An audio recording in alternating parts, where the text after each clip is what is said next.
Moving on to another set of questions, and we commence with a question that I relish seeing on an exam paper for our students here at DGS.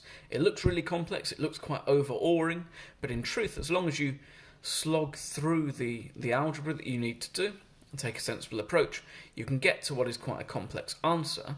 And more importantly, lots of people around the country will just see this question, freeze, and then give up. And so this is a really good mark getter, and this is where we get our 8s and 9s from. Even though actually the question, when we approach it, is relatively simple. The diagram shows a prism, all measurements are in centimetres, all corners are right angles. Find an expression in terms of x for the volume, in centimetres cubed of the prism. You must show your working. Give your answer in its simplest form. That's basically telling you to expand your brackets. So volume, you know that volume is the area of your constant cross-section multiplied by your width. Now in this case the width is x plus 1. My advice therefore is to work out the area of this face overall and then multiply by the width at the end. A number of you will have worked out the volume of individual chunks and added them together. That's fine, but more involved.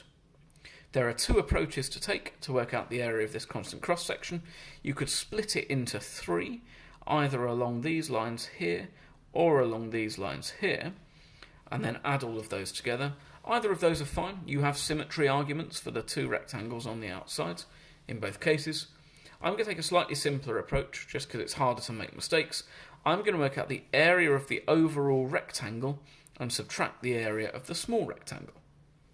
So my area of my constant cross-section then is the area of the overall rectangle, x plus 2 multiplied by 4x subtract 1, height times base, subtract, and I'm going to do again height 2x times base. I need to work out this length here.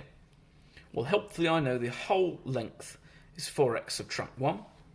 These lengths are x, so this length here is going to be 4x subtract 1, and then subtract x, subtract x. So 4x subtract 1, subtract x, 3x subtract 1, subtract x, 2x subtract 1.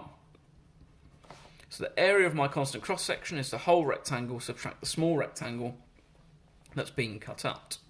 I look to expand. X times 4x is 4x squared. I've got plus 8x, subtract x, subtract 2. And then I'm subtracting this whole thing. That's 4x squared, and that's 2x times negative 1 is negative 2x. So I have 4x squared subtract 4x squared. That's gone. 8x subtract x is 7x, minus 2x is plus 2x, and then I have a negative 2. So the area of my constant cross-section is 9x subtract 2. That's a lot simpler than having multiplied all of these things by x plus 1, because now my volume is just 9x subtract 2 multiplied by x plus 1. Area of my constant cross-section multiplied by my width. 9x times x, 9x squared. Negative 2 times x, negative 2x. And then 9x times positive 1 is plus 9x. And negative 2 times positive 1 is negative 2. So that's 9x squared plus 7x subtract 2. And so I have my final answer. Doesn't simplify it any further. Question 13 gives you the equation of a straight line, y is 2x, subtract 5, and asks you to find the equation of a straight line perpendicular to L, which passes through negative 2, 3. If I know it's perpendicular, I know the gradient will be the negative reciprocal of the gradient of this line. The gradient of this line, y is mx plus c, is 2, so my gradient is negative 1/2. So that means on my line, y is negative 1/2 x plus c. I don't know my intercept. It doesn't have to be anything to do with this negative 5. That's an entirely different line. So to find c, I sub in my known point, because I know that when x is negative 2, y must equal 3.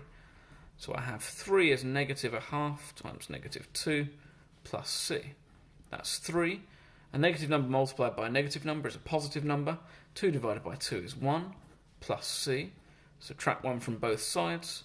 C is equal to 2. So therefore y is equal to negative 1/2 x from up here plus 2. And I have my final answer. Question 14, there are only red, yellow and orange buttons in a jar. Number of red, yellow and orange is in the ratio 7:4:9. What percentage of buttons are orange? So we need to work out the total number of parts. There are 7 plus 4 plus 9. There are 20 parts. And of those 20, 9 of those are orange. So we have 9 out of 20 as our proportion, as our fraction. We want a percentage. To get a percentage, I multiply by 100%. Well, multiplying by 100%, I can just do a nice little cancelling job. 100 divided by 20 is just 5. 9 times 5 is 45, so I have 45%. And that's another few questions dealt with nice and quickly.